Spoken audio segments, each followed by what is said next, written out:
பிதாவானவர் இதை உனக்கு வெளிப்படுத்தினான்னு சொன்னார்ல. இந்த ரெவலேஷன் மூலம், இந்த ரெவலேஷன்ஸ் மேல என் சபையை நான் கட்டுவேன், பாதாளத்தின் வாசல்கள் அதை மேற்கொள்ள மாட்டாது. சோ அந்த ரெவலேஷன்ஸ் வச்சு சபையை கட்டுவாராம்.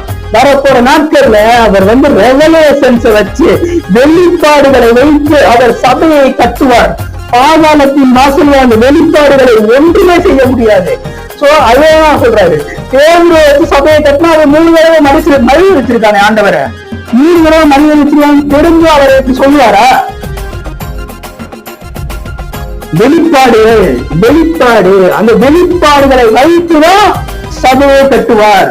சோ இந்த நேரத்துல கூட அவர் வெளிப்பாடுகளை வைத்து, வெளிப்பாடு நிறைந்த சபை, இந்த இடத்துல தீர்க்க தரிசனமா சொல்றாங்க, வெளிப்பாடுகளை நிறைந்த சபை ஏஐ டெக்னாலஜி இருக்கிற அதை விட அட்வான்ஸா